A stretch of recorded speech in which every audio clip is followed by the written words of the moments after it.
fully paid scholarship, that too in Europe, to do masters in every discipline? Are you joking? What? Since 2004, this prestigious scholarship has been awarded, and there are over 25,000 students who got this from 190 countries. Don't joke. How come very few of us are aware about it? What? The requirements are pretty easy. You just have to have the passion and the right qualifications. Don't joke. I'm going to check Google right away. You sure? I still cannot believe that this exists. What? This is equivalent to the Fulbright of US? Wow. We should get going. We should explore this. I'm going to tell all my friends out there. Okay, it's time now to check the fact. Google.com. Find a scholarship in Europe. Wow, it does exist. So the very first page here one could see is from the European Commission, which is the official page. And they talk about this Erasmus Mundus Scholarship, which is funded by the European Union, constituted by all the European countries. It's a joint master's program, and it's ranging between 7 different study areas, from chemistry to information science and engineering to social science and humanities. You can see that here.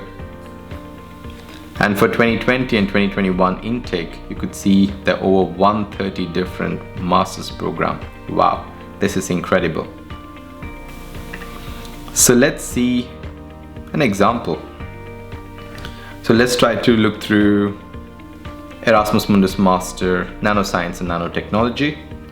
So I can go through this page. Here's the website. And here you come to the home page of Erasmus Mundus Masters in Nanoscience and Nanotechnology. So the first and foremost thing I'm interested in is the consortium, which are the universities. And you can see that KU Leuven in Belgium, one of the top universities in Europe. In fact, it's rated as the most innovative university in Europe, is the leader. And there's several really good universities, from Chalmers in Sweden to TU Dresden in Germany to University of Barcelona in Spain and Grenoble in France. And do remember, this is very important. They also have associate partners, which are specifically companies like IMEC Leuven, CAE in Grenoble, and also there is a research institute of solid state materials in Dresden. This is incredibly good because this will ensure that your internship and possibly even getting job opportunities afterwards really increases. So when you go to the context and consortium, you can absolutely see so what this master is about, what are the language requirements, what are the professional perspectives, who are the visiting scholars, all these things. This is very important that you do this research. And then let's go through the study program. You have the learning outcome, lecture series, spring series, internship, master thesis, and the degree, etc.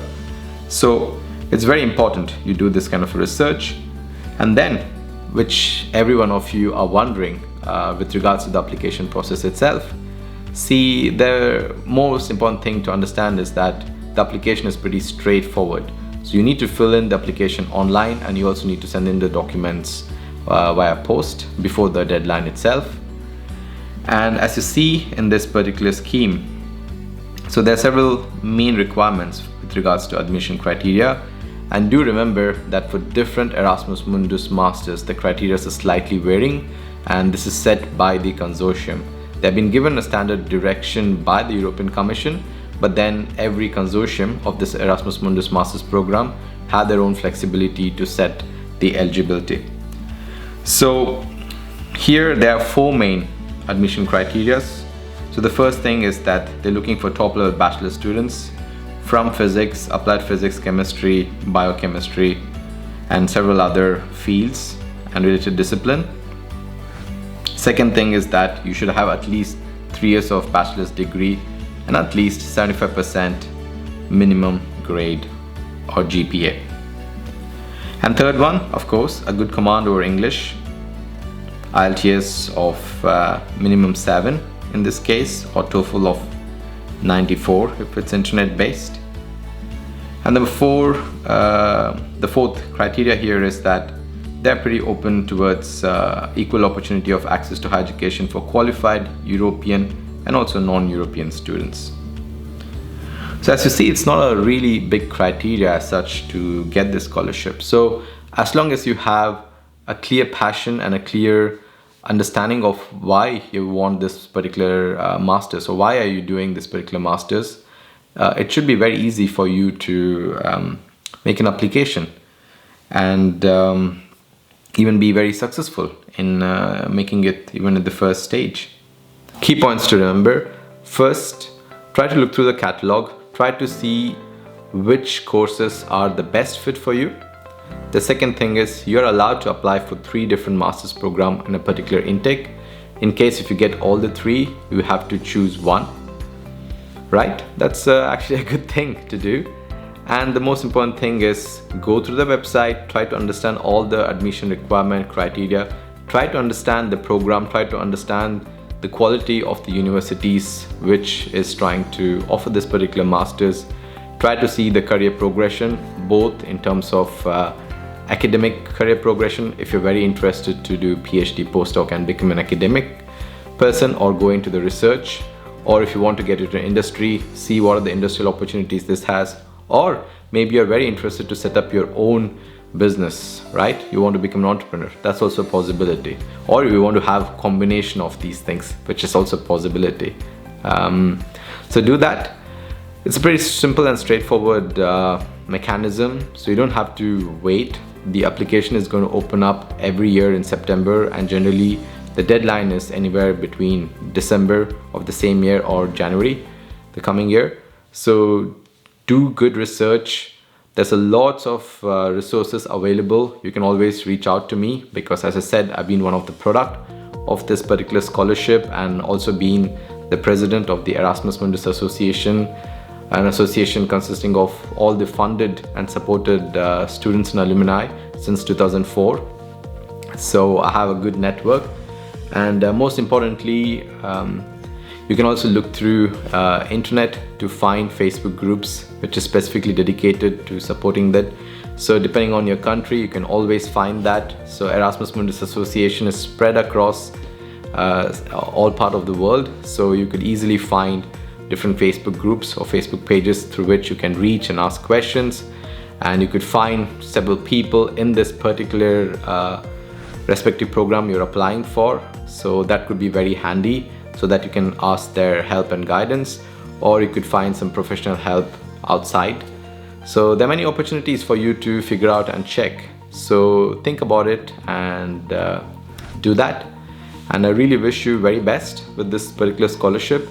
It was a huge thing for me. It was a game changer. It really gave me a completely different perspective towards the world.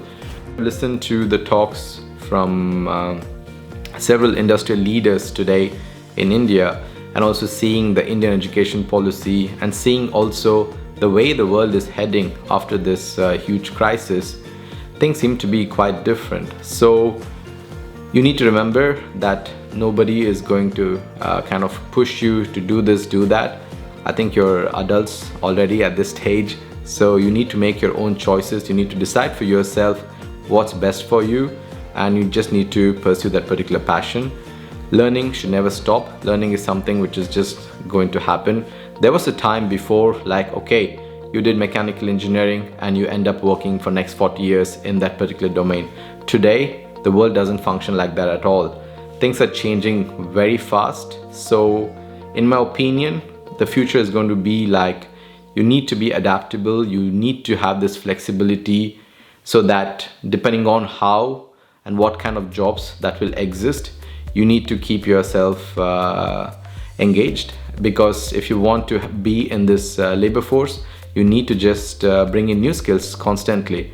So The things are changing, things are really progressing with the technology, and of course a lot of things will be automated. But having said that, there will be new kinds of jobs which will be available. So this is something which you need to make yourself prepared for. So take this wonderful opportunity to do masters in Europe through this prestigious scholarship. Don't think about that, oh wow, there are going to be so many students from all across the globe who is going to apply for it. I'm not from the most prestigious institution in India. It really doesn't matter. All it matters is, do you have the belief in yourself that you would make a really good candidate for this particular masters? Give it a try. No harm in not making it through. At least you learn the process of how to make a good application. So if not Europe, something else. Even within India, you could be mobile. It's very important that you become mobile, because it really helps you to get out of your comfort zone and truly understand yourself. Because sometimes when you go far away from our families, that's when we start really doing introspecting. And this is something really helpful, because this will help you to identify who you truly are and also your true potential. So do that, explore, and I'm looking forward to see many of you, because India has been quite consistently in the top 3 in almost every year of the scholarship. But still, the number of people, considering the population what we have, is very few. So that means there's a lot of opportunity. It's just that you need to believe in yourself, you need to apply. And I'll come back next time talking about the Fulbright scholarship, which is available from the US. And consequently, I'll talk about various other national scholarships which is available in Europe. The many benefits of doing Erasmus Mundus, and I was one of the recipient in 2008 studying Erasmus Mundus Masters in Computational Mechanics. The first semester was in Spain, Barcelona, and the next 3 semesters was in Swansea in United Kingdom. And at that given point of time, I made choices. Even it was a scholarship, I made a choice applying for UK, because I thought getting a job in an English speaking country is easier. To some extent it was true, but also know that my friends who studied in different parts of Europe, all of them got opportunities what they really wanted. So this myth about language being a biggest barrier, it exists to a very minor extent. You will easily find jobs in English all across Europe, and it also depends on your subject area, right? So if you're in IT, it's 99% guaranteed that with English you could easily manage. But having said that, I would definitely recommend you to pick up a language, because it not only gives you an opportunity to integrate with the local community and also become a larger part of their society, but also gives you abundance of opportunity to grow to a next level within a company. So when you're making this choice, do already consider that you want to pick up a language. That is very handy, and I would fully recommend that. And that was one of the mistakes I did. I didn't really pay attention, because possibly I was just lazy, to be honest, if I think back. And I'm still very lazy when it comes to language. Yeah, I'm sure many of you out there are looking forward for such opportunities, because this could be a make or break for you to come and study abroad. This definitely was for me when I applied for this particular masters, and I just made one application, and trust me, I just even forgot about it. I thought that there's going to be a super high competition, which was over 3,000 applications for just 15 scholarship, and I thought I'm not going to get it. But yeah, sometimes you just have to believe in your destiny, and this happened.